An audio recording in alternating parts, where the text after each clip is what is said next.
Have you ever walked into a room, maybe a party or a meeting, and felt, well, totally present, but also somehow completely disconnected?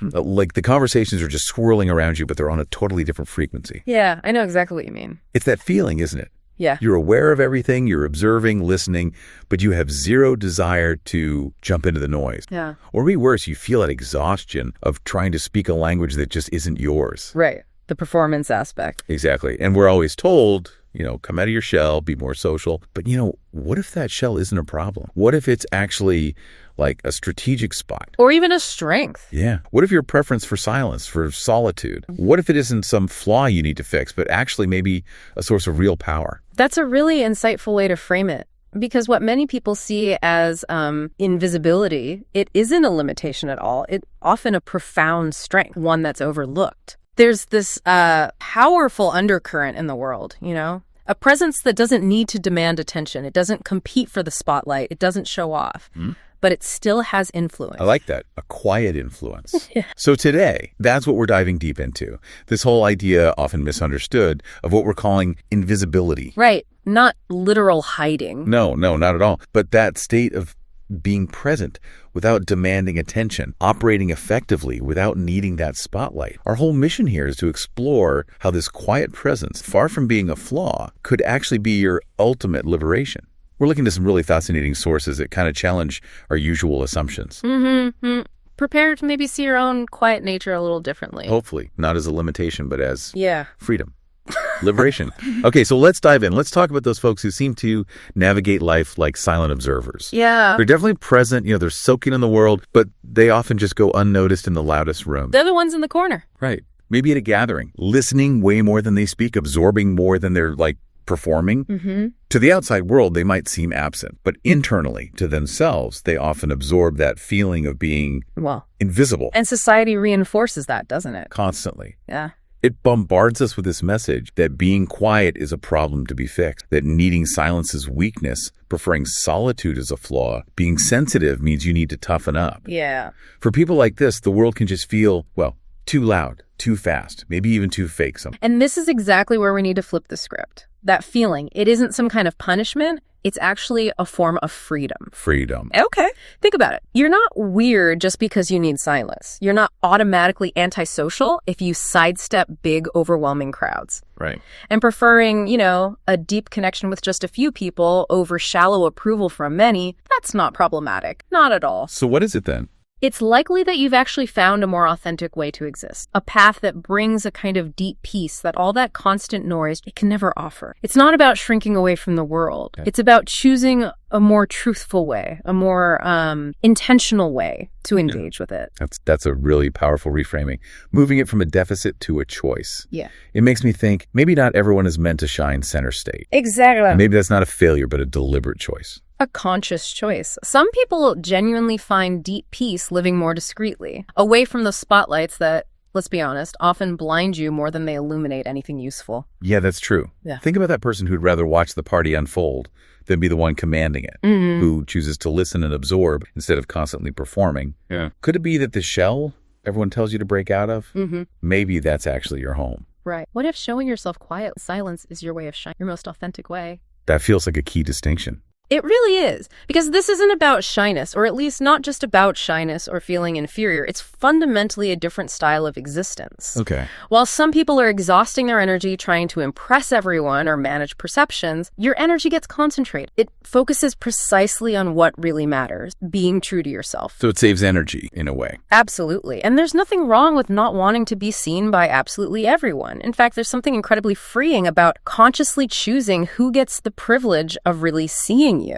Choosing your audience. Exactly. And our sources really emphasize this. The fleeting attention of 1,000 people. It's worth so much less than the deep mutual understanding of just one person who truly gets you.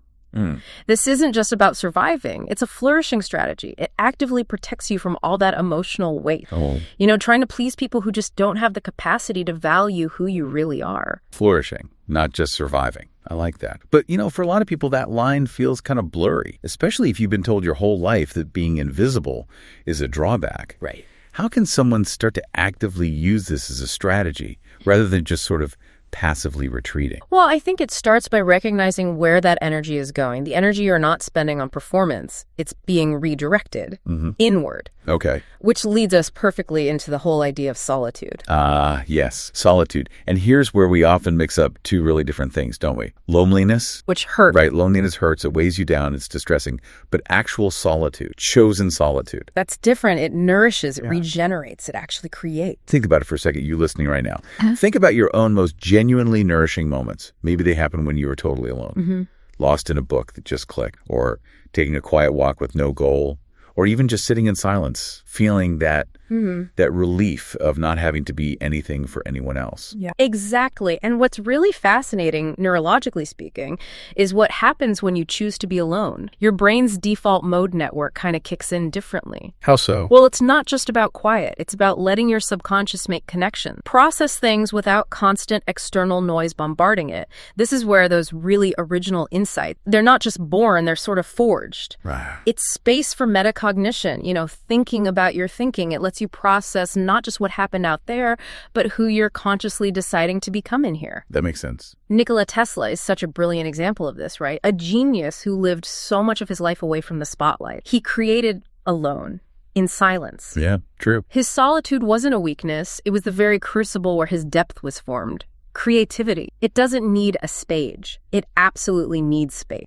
Yeah, so solitude helps us reconnect with ourselves, but then how do people who embrace this quiet space, how do they connect with other people? Because it's not about being totally disconnected, is it? No, not at all. It's about connecting differently. Differently how? Well, our sources talk about how those who often choose the periphery, they develop this kind of silent superpower. Ooh, a superpower. Tell me more. It's a form of hyperperception. It's not just noticing details, though there's that too. It's understanding the subtext. Reading between the lines. Exactly. Think of it like having a built-in human lie detector. But not just for lie, for unspoken truths, hidden dynamics, emotional currents. Wow. Okay. Can you give an example? Yeah, there was this one account describing a negotiation. The quietest person in the room, the one just observing, they were the only one who actually predicted the real intentions behind this seemingly harmless statement someone made. How? Just by observing patterns, things everyone else, busy talking or posturing, completely missed. So while others are busy being seen? You're busy seeing, your energy is channeled into observation, into decoding human nature. Decoding, I like that. It's not just reading body language, though that's part of it. It's sensing the emotional temperature of a room, understanding the unspoken hierarchies, even predicting behaviors that others just don't see coming. Like a quiet analytical engine running in the background. Precisely. It gives you this distinct, almost tactical advantage in understanding the world, and now it's an incredible gift. But it can also be a burden, because once you see those things, those underlying truths, you can't really unsee them. Right. That makes sense. Yeah. The gift and the burden. So what does all this mean for, your influence? Because it sounds like real influence can actually be, profoundly silent. It absolutely can. The type of person. I mean, they walk into a room, and even without saying a single word, they somehow just shift the energy. You feel it. Yeah. It's not about what they do. It's about who they are. There's this quiet, almost magnetic power in not needing to announce yourself, influencing from the inside out. Like a seed growing without noise. Exactly. Steadily, fundamentally changing its environment. And if we connect that back, your presence isn't less powerful because it's silent. In many ways, it's actually more powerful. Why? Because it's genuine. Precisely because it's genuine. It doesn't need to shout to be heard. It doesn't need to show off to be noticed. We've all felt it, right? Yeah. You leave a conversation with someone like that feeling subtly changed, maybe. Yeah, or just calmer. Right. Or clearer. Right. Or an environment just feels more welcoming because they're there. That's not an accident. It's a direct result of living with deep authenticity, living free from that constant draining need to impress. Okay, this has all been really focused on the power, the upside of chosen invisibility. But I can't help thinking, what about those times when feeling invisible isn't a choice? Ah, yes. When it feels imposed on you? Our sources do bring this up, don't they? This crucial distinction, the polarity of invisibility. Exactly, the polarity. Because sometimes feeling invisible comes from a place of pain, right? Maybe fear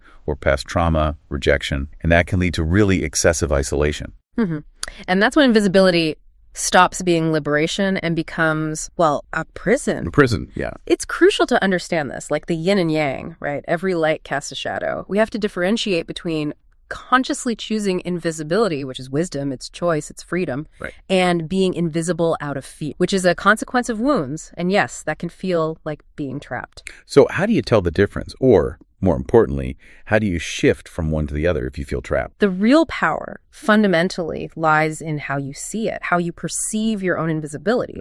Because your mind, it's the brush that colors your whole experience. Okay. It's about taking authority over your own responses. It's about developing that strong internal validation, that sense of self-worth that doesn't depend on constantly seeking external approval. That's the key shift. Internal validation. Okay. So choosing invisibility, when it comes from that place of conscious, intentional choice, it really is a sacred act, isn't it? I think so. It feels like a radical choice, actually, especially today, in a world that just confuses noise with importance all the time. And exposure with value, Yep. popularity with relevance. Exactly. So choosing this path means deliberately prioritizing depth over breadth. Yes. And quality over sheer quantity. Authenticity over just appearance. It's a different value system. It absolutely is. And the message here, the really profound takeaway, is that being invisible in that chosen sense, it isn't failure. It's simply a different way to exist. Freer. Freer, definitely. More sensitive, certainly, and profoundly deeper. Your sensitivity, that's not weakness. It's actually a source of incredible strength. Your need for silence isn't a limitation. It's a conscious choice you make for regeneration, for clarity. And your way of loving, your way of creating, just existing, often quietly, without needing that spotlight, it's not just valid, it's deeply valuable. The world genuinely needs people. So maybe here's a final thought for everyone listening. What if being invisible isn't really an absence at all? What if it's actually a presence, just on a different plane? A plane where you can finally be completely whole without constantly having to divide yourself up to fit into anyone else's eyes.